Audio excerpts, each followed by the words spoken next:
the country.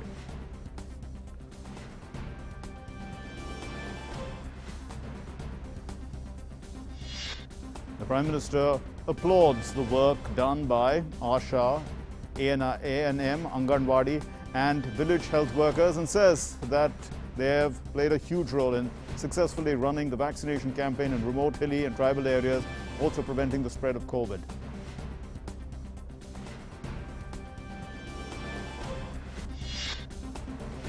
India's COVID vaccination drive remains steady. The cumulative vaccine coverage exceeds 26.89 crore, including over 32 lakh vaccine doses administered yesterday. More than 5 crore vaccine doses administered in the age group of 18 to 44 so far.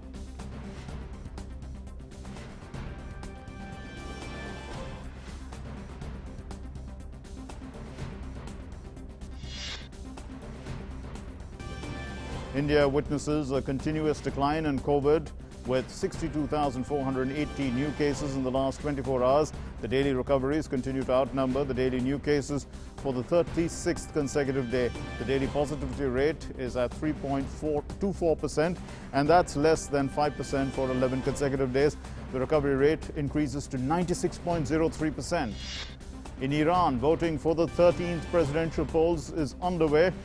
And this is amid tensions over the West over nuclear deal. Ayatollah Sayyid Ibrahim Raisi, who's the judiciary chief, is the front runner to succeed Hassan Rouhani in the presidential race.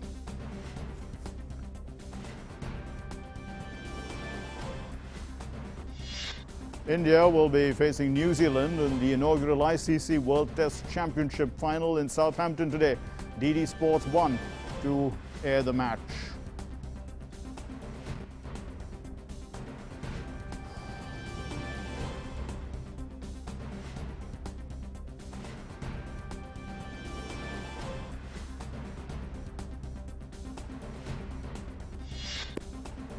And world number 2, Japan's Naomi Osaka withdraws from this year's Wimbledon Championship for personal reasons. She is likely to be ready for the Tokyo Olympics.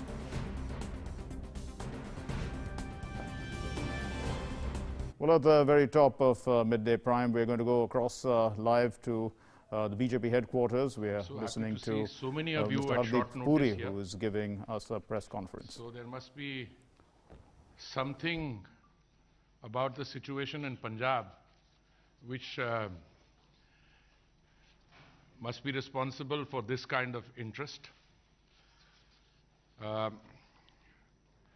कुछ 10 दिन पहले ही मैंने आपके साथ virtually मुलाकात की थी. On that occasion, I spoke about the vaccine situation there. और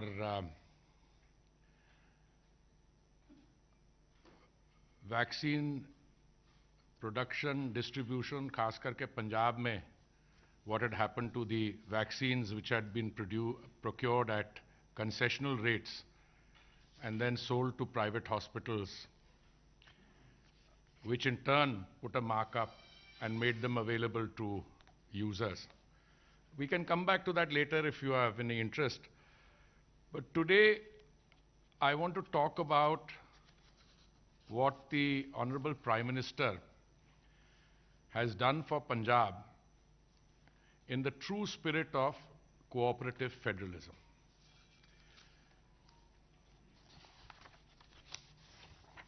हमारे मंत्रालय में जो सचिव हैं दुर्गा शंकर मिश्रा जी, उन्होंने कल पंजाब के चीफ सेक्रेटरी जो हैं विनी महाजन जी को एक पत्र लिखा है. उस पत्र के साथ जो केंद्रीय सरकार की तरफ से खास करके पीएम केयर्स फंड से फाइनेंस्ड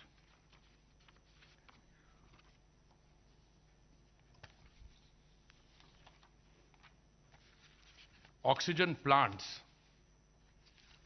उनके डिटेल्स दिए हैं. These are in 41 locations. उनकी साइट, कौन से हॉस्पिटल के साथ वो प्लांट अटैच्ड है, वो सब की डिटेल्स दी हैं. मैं आपको ये भी बताना चाहूंगा कि कुछ समय पहले पीएम केयर्स फंड के माध्यम से हमने 13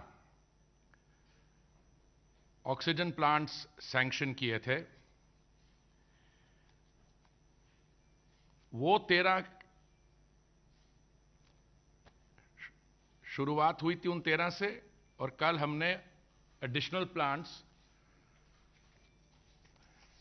की लिस्ट भेजी है।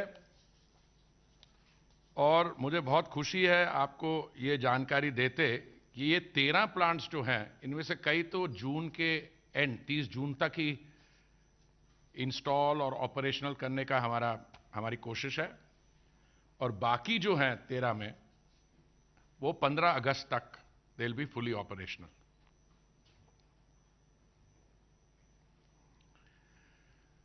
पीएम केयर्स फंड्स के अलावा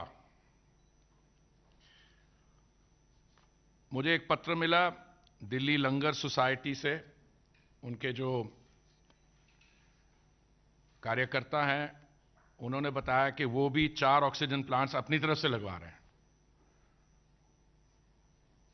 दुनिया भर में कई जगह से, दुबई से ऑक्सीजन सिलेंडर्स, हमारे पास कई रिक्वेस्ट आती रहीं, और हमारी जो एम्पावर्ड कमिटी है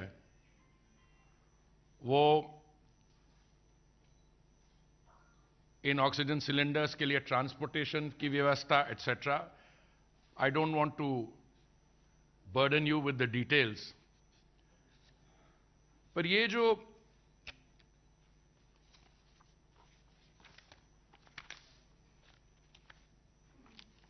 41 ऑक्सीजन प्लांट्स है, I have some photographs here if later you are all interested, कहां पे जहां पे इंस्टॉलेशन शुरू हो गई है etcetera.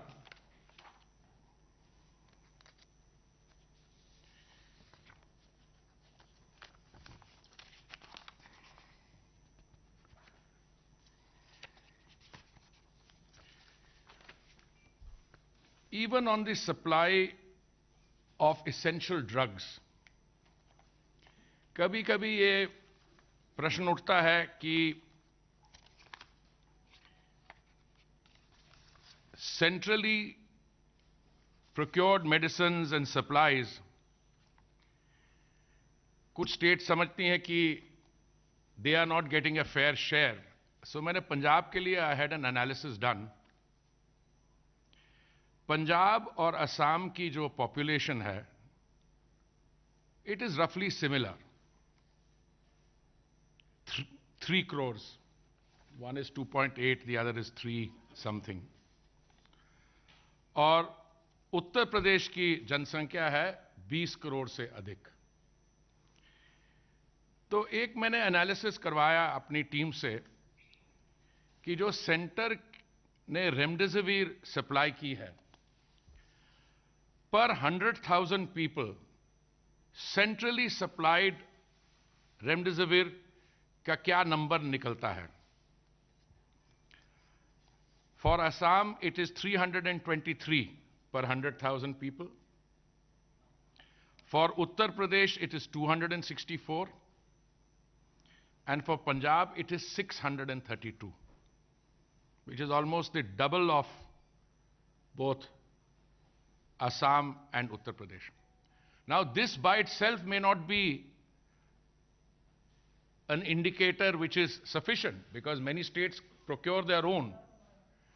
But for anyone to suggest कि केंद्रीय सरकार की तरफ से they have been shortchanged या उनको उनका जो legitimate share बनता है वो नहीं दिया जा रहा, that would be a falsification. पिछली बार जब हम वर्चुअली जुड़े थे तो मैंने पंजाब सरकार के कुछ फिगर्स हैं, आंकड़े जो उन्होंने आगे रखे। By their own admission, they claimed that they had procured 4.29 lakh doses of Covishield at the cost of rupees 13.25 crore, जिसका अगर आप एवरेज निकालें तो वो बनती है 309 रुपए पर dose. And they had procured 1,14,190 doses of Covaxin at a cost of rupees 4.70 crores, जिसकी एवरेज कॉस्ट बनती है 412 रुपीज, 412 रुपए पर डोज.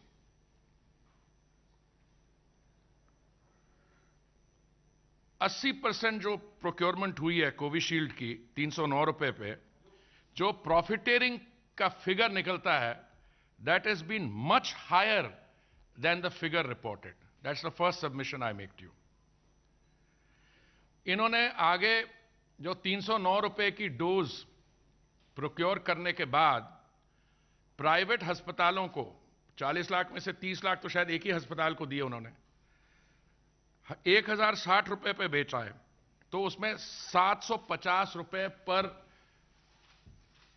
डोज प्रॉफिट निकलता है. मेरा मतलब आज की प्रेस कॉन्फ्रेंस में उस चीज को दोहराने का नहीं है, बिकॉज वहां पे कई किस्म की वो कहते हैं कोई फतेह किट स्कैम हुआ है. I don't want to go into the details, but I want to draw your attention to one particular aspect of this.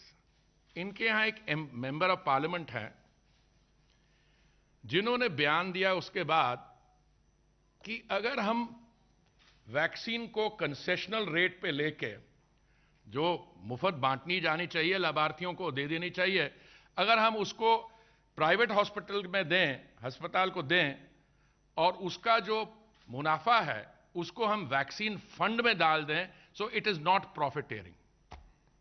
ये एक एमपी का बयान है.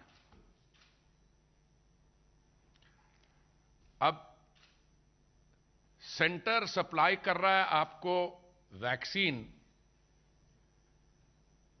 लाभार्थियों को देने के लिए free of cost. Free of cost मतलब अब to no cost to the beneficiary. उसको आप प्राइवेट सेक्टर की लेयर्स ऑफ प्रॉफिट, कुछ हमें रिपोर्ट्स मिली कि जो 2 अस्पताल हैं चंडीगढ़ में, शायद max and Fortis if I remember correctly, वहां पे तो the cost of the dose was 3,000 और 3,200 रुपया. एनीवे, इन्होंने ये बयान दिया. साथ में ये भी इन्होंने एक नई दुकान खोल रही है, वो है कि वो सिखी पे सर्टिफिकेट देते हैं, कौन असली सिख है और कौन नहीं है. उसमें मैं आता हूं 2 मिनट में. पर मुझे बड़ी खुशी हुई कि इनके अपनी पार्टी के एक व्यक्ति हैं जो पूर्व वित्त मंत्री हैं, उन्होंने भी कहा भाई ये जो आप कह रहे हो बिल्कुल गलत है और ये नहीं होना चाहिए था. तो मेरे को लगता है कांग्रेस पार्टी के अंदर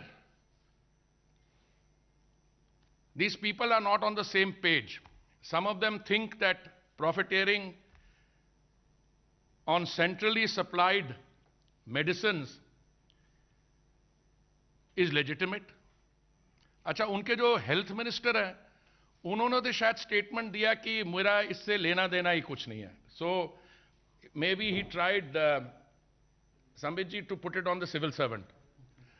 मैं तो 39 years I was a civil servant and I have not come across one civil servant जो ऐसा काम ऐसे समय अपनी पॉलिटिकल लीडरशिप की अनुमति के बगैर उनमें करने का ऐसा दम हो. पहली बात. पर ये जो हैं हमारे कलरफुल रिप्रेजेंटेटिव,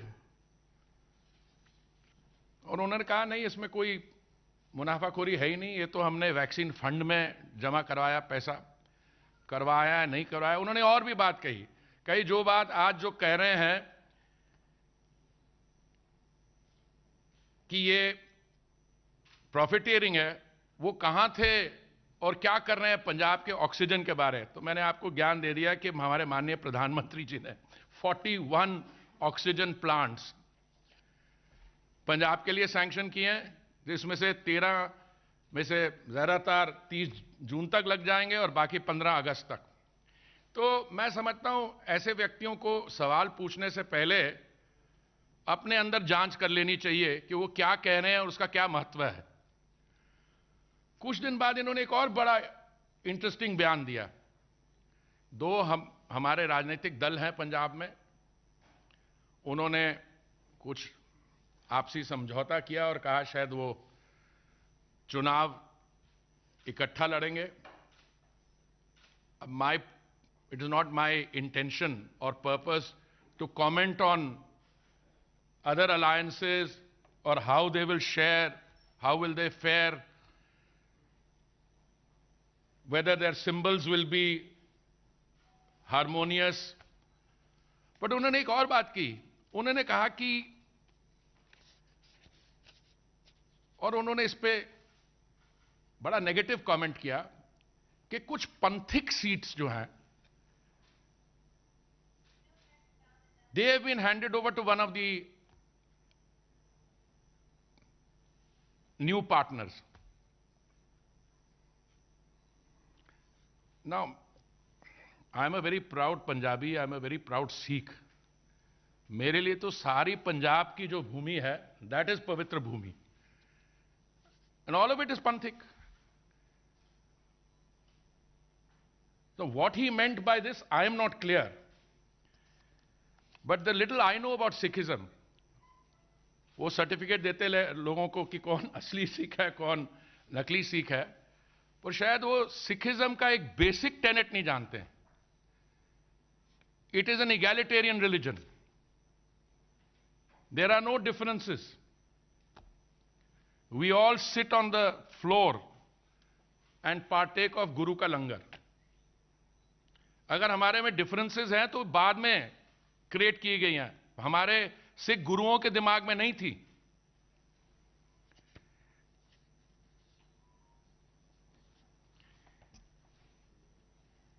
प्रधानमंत्री जी ने पिछले सालों में पंजाब के लिए, सिखों के लिए जो किया है, I have had an occasion to discuss this with you. I'll just briefly mention 333 Sikhs who were on a blacklist. That blacklist was abolished. Thousands of our brothers and sisters जो कई देशों में उनके कानून के तहत they were being oppressed, उनको हमने सैंक्चुरी दी है through the new CAA law. 1984 के riots के जो accused थे, for the first time after many years action has been taken. Kartarpur Sahib Lehenga corridor was opened. FCRA registration was granted to the Golden Temple. 14 special trains were started connecting important places for Sikh pilgrims, Delhi, Amritsar, Katra Expressway. Langar service in all Gurudwaras was exempted from GST, giving benefits of around 325 crores. I could go on, the list is very long.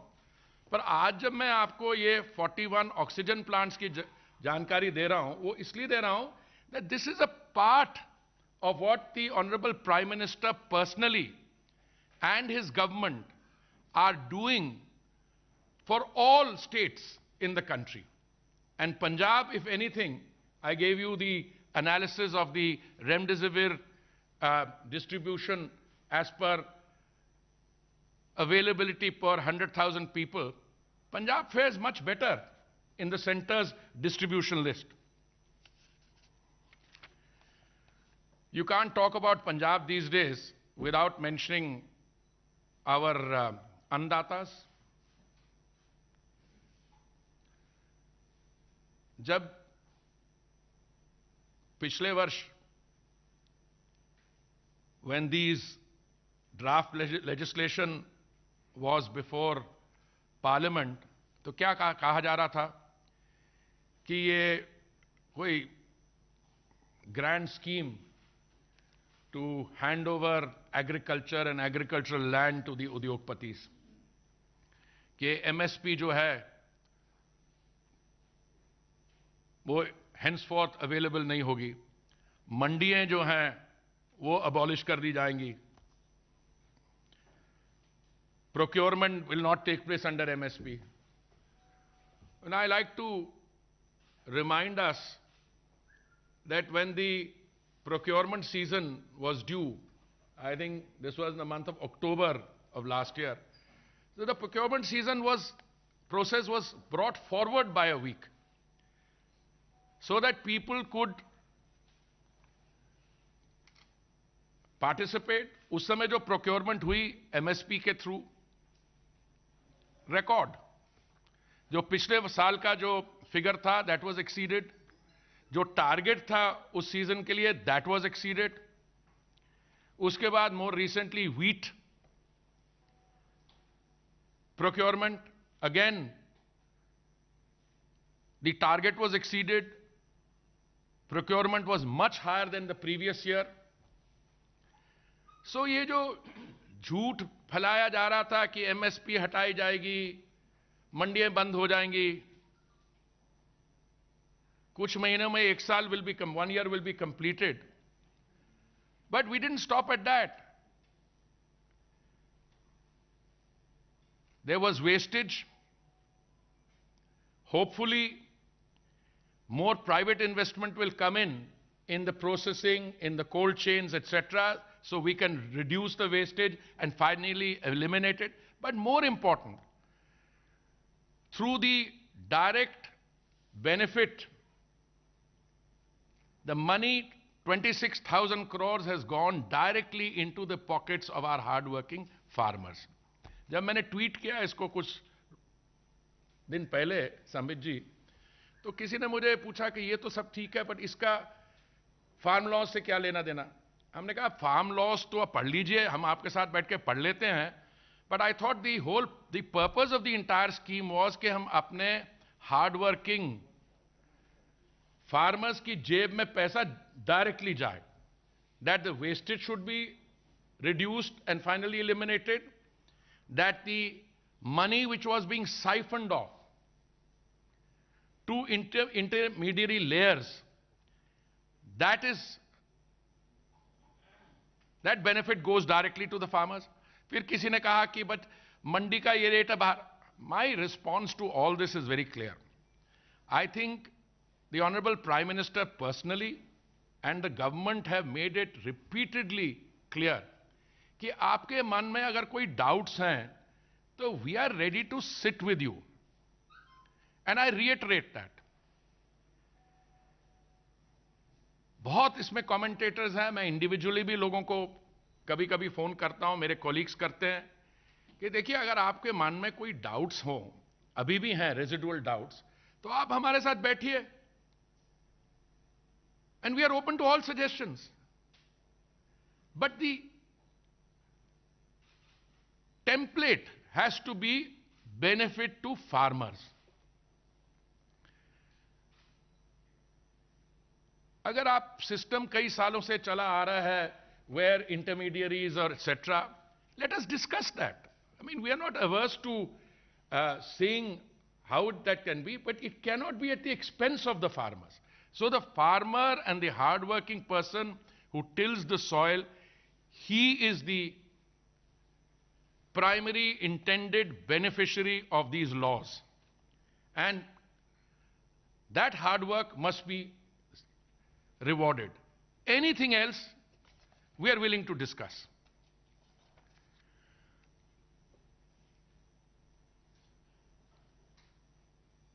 I will confine myself to those comments, but I'm quite happy to take subsequent questions. If you have any other areas you want to cover, I'm sure between Dr. Patra and me, we will give it a good attempt to respond to all your questions.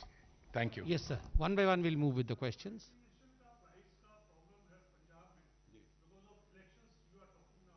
Election?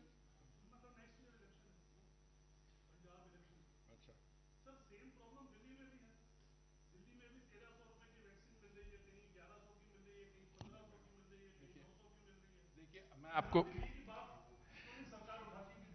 नहीं, मैं आप दिल्ली के बारे में vaccine policy की generally we can talk. Okay, पहली बात तो मैं समझता हूं इसका चुनाव के साथ कुछ लेना देना नहीं है. पहली बात तो हमारी पहली वेव महामारी की, you know when it came, we had planned initially, right from the beginning, and my medically qualified and professional sitting next to me will answer, हमारा ये इरादा था कि हम जून के आखिर तक we would have administered about 30 crore doses. अभी लेटेस्ट आंकड़ा पता नहीं क्या, my colleagues will tell me, but we 25, 26 crores, etc. We have ramped up production. देखिए, vaccine, we must understand, is not something that can be procured off the shelf.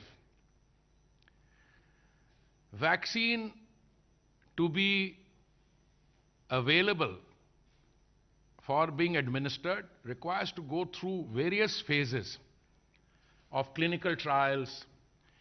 The competent designated authorities must certify it ready for use, and then the authorities give what is called emergency use authorization.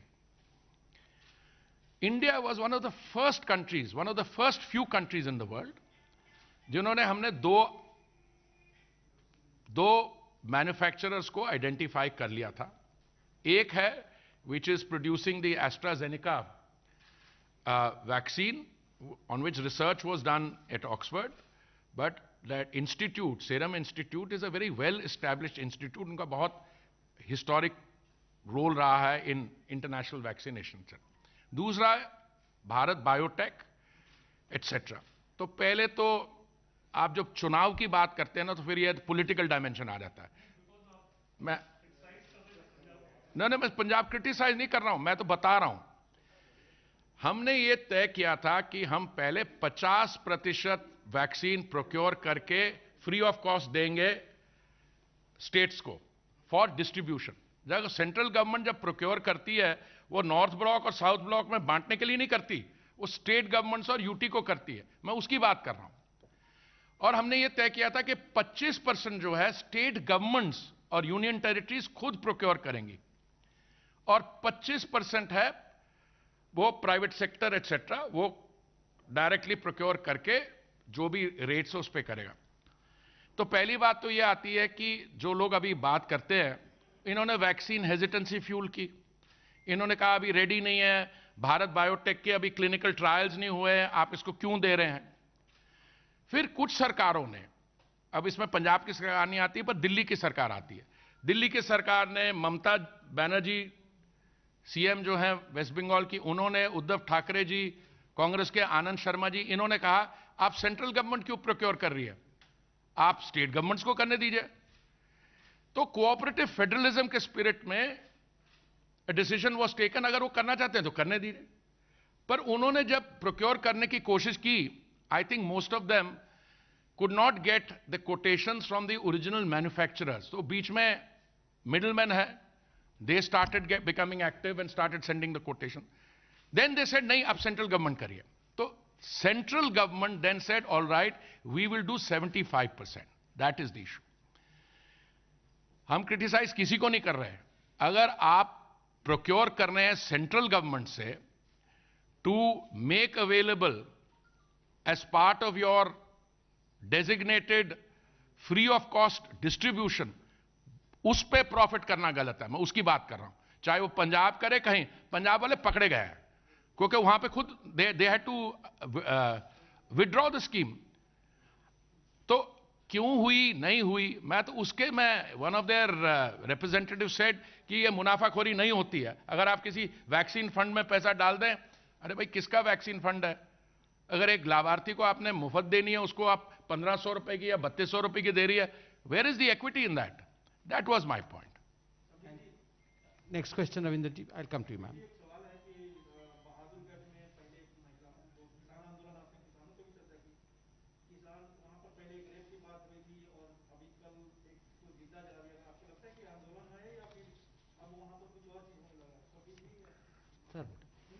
Sir, आज sir is the designate. He is the designate minister for the press conference. Designate कार्यकर्ता is me to come for the press conference, but I have no hesitation in sharing my personal view on this. Hindi में बताता हूँ, ये बहुत ही unfortunate ये जो reports आ रही हैं. पहले बलात्कार की रिपोर्ट आई, अभी जो हो रहा है वहाँ पे, मैं संबित जी को बोलूंगा, रिक्वेस्ट करूंगा इसको इलैबोरेट करें, बट हमारा शुरू से यह मानना है कि जहां तक किसान आंदोलन है, उनके जो मुद्दे हैं, we are willing to address those issues. वो तो जेन्युइन मुद्दे हैं, पर ऐसे आंदोलन में कौन अंदर आ गया, क्या उनकी मोटिवेशन है, इसमें कौन कोई गैर कानूनी और जो व्यवस्थाएं हैं, पर इसमें तो पूरी जांच होनी चाहिए। बट मैं इतना ही कहना चाहूंगा, चूंकि आपने पूछा, लोकतंत्र में आंदोलन के लिए स्थान है, लोकतंत्र में अपराध के लिए स्थान नहीं है। Madam, very well put. आप पूछिए मैडम, प्लीज आस्क।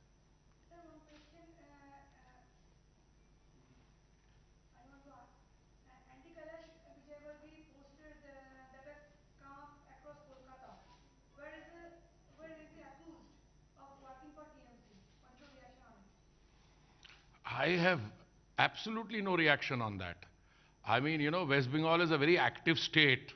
वो पुराने जमाने में when I was a student कहा जाता था, what West Bengal thinks today, India thinks tomorrow. So somebody there comes up with a slogan or a poster, etc. I have no comments on that. I mean, for every one poster that you get out, there are several other counter assertions, etc. West Bengal has just been through an election, and I was personally very disheartened to see those instances of post-poll violence. I saw our karyakartas being targeted and violence unleashed on that. And I think the time has come for the state government to, get its act together and to begin governance in terms of the accepted norms on how a state should be governed. Neeraj ji. Sir, मेरा सवाल थोड़ा political है, आपकी party से जुड़ा हुआ है। कर्नाटक में आपकी सरकार है, त्रिपुरा में आपकी सरकार है, और राज्यों के नेतृत्व को लेकर आपकी पार्टी के अंदर जो घमासान मचा है, उसको लेकर क्या कहेंगे? खासकर कर्नाटक में एक एमएलए ने बकायदा सीएम पर आरोप लगाया है और कहा है कि कमीशन खोरी तो सीएम का मुख्य पेशा बन गया।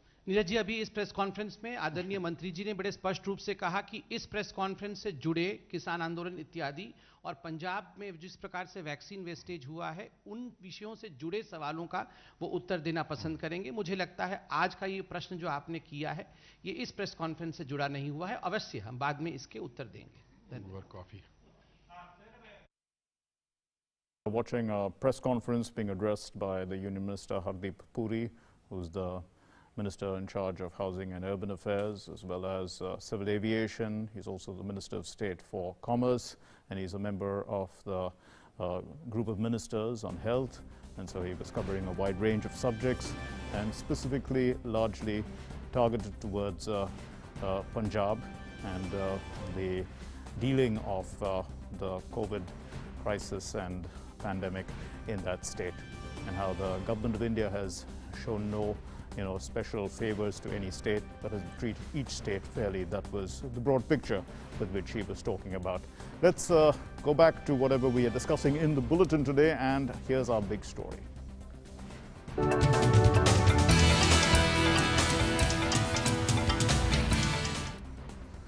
Prime Minister Narendra Modi today virtually launched a crash course program for COVID-19 frontline workers across 111 training centers in 26 states. Union Minister of Skill Development and Entrepreneurship, Mahendra Nath Pandey, was present on the occasion. The program, it aims to skill, to upskill, to reskill over 1 lakh COVID warriors across the country, and the training will be imparted to COVID warriors in 6 customized job roles. These are home care support, basic care support, advanced care support, emergency care support, sample collection support, medical equipment support. And this is a special program. It's under the central component of the Pradhan Mantri Kaushal Vikas Yojana 3.0. The Prime Minister in his address said that the program will prove to be a boon for COVID-19 warriors, and it will help them by enhancing their skills. Corona से लड़ रही वर्तमान force को support करने के लिए देश में करीब 1 लाख युवाओं को ट्रेन करने का लक्ष्य रखा गया है। ये कोर्स 2-3 महीने में ही पूरा हो जाएगा। इसलिए ये लोग तुरंत काम के लिए उपलब्ध भी हो जाएंगे और एक ट्रेंड सहायक के रूप में वर्तमान व्यवस्था को काफी कुछ सहायता देंगे, उनका बोझ हल्का करेंगे। देश के हर राज्य और केंद्र शासित प्रदेशों की मांग के आधार पर देश के टॉप एक्सपर्ट्स ने क्रैश कोर्स डिजाइन किया है। And further, the Prime Minister said that be it nursing, home care, critical care, sample collection or medical technician help, this course, these crash courses, they focus on all aspects of medical knowledge. Nursing से जुड़ा सामान्य काम हो, home care हो, critical care में मदद हो, sample collection हो, मेडिकल टेक्नीशियन हो, नए नए उपकरणों की ट्रेनिंग हो, इसके लिए युवाओं को तैयार किया जा रहा है। इसमें नए युवाओं की स्किलिंग भी होगी और जो पहले से इस प्रकार से काम में ट्रेंड हो चुके हैं उनकी अपस्किलिंग भी होगी। इस अभियान से कोविड से लड़ रही हमारी हेल्थ सेक्टर की फ्रंटलाइन फोर्स को नई ऊर्जा भी मिलेगी और हमारे युवाओं रोजगार के नए अवसर के लिए उनके लिए सुविधा बनेगी। And the Prime Minister also said that challenges posed by COVID-19 have shown how reskilling and upskilling are important for the nation and its frontline workers, and this crash course will facilitate all this. Skill, reskill और upskill, ये मंत्र कितना महत्वपूर्ण है, ये corona काल ने फिर सिद्ध किया है।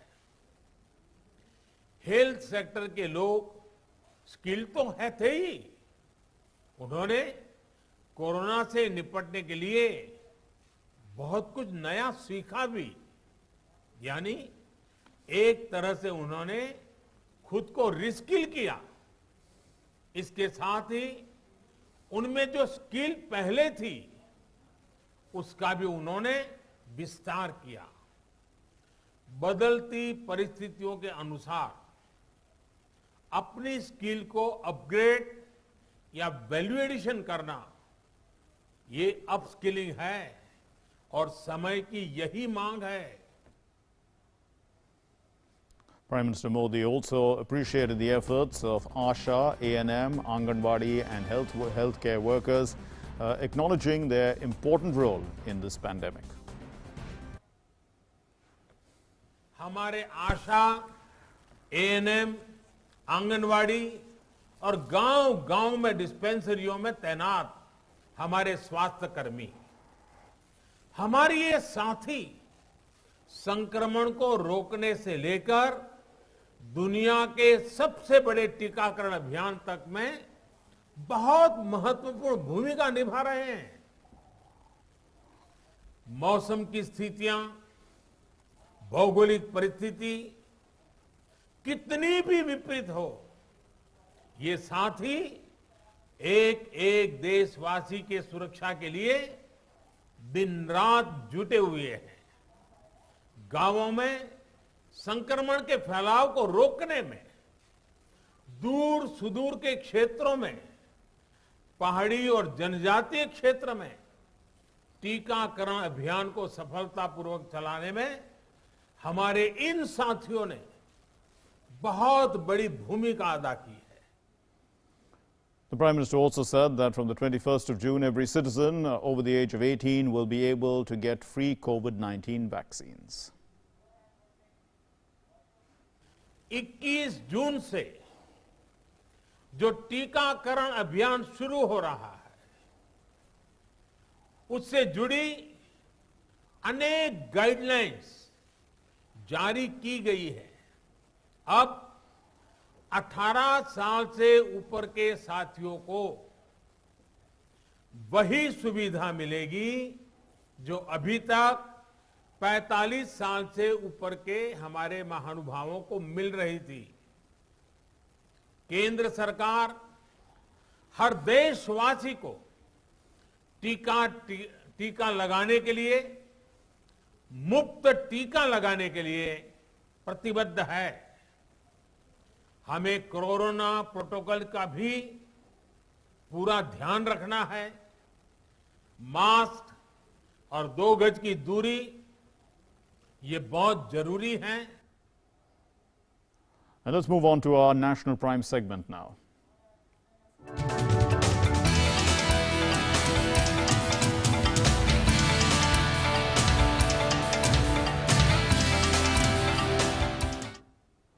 The nationwide COVID vaccination drive remains steady. The cumulative number of COVID-19 vaccine doses administered in the country is now 26.89 crore, and the total of 26 crore 89 lakh 60,399 vaccine doses administered across the country so far. 32 lakh 59,003 vaccine doses were given in the last 24 hours, and more than 5 crore vaccine doses administered to the age group of 18 to 44 so far. These are nationwide figures. Also, India continues to report a sustained slide in the daily COVID cases. The country has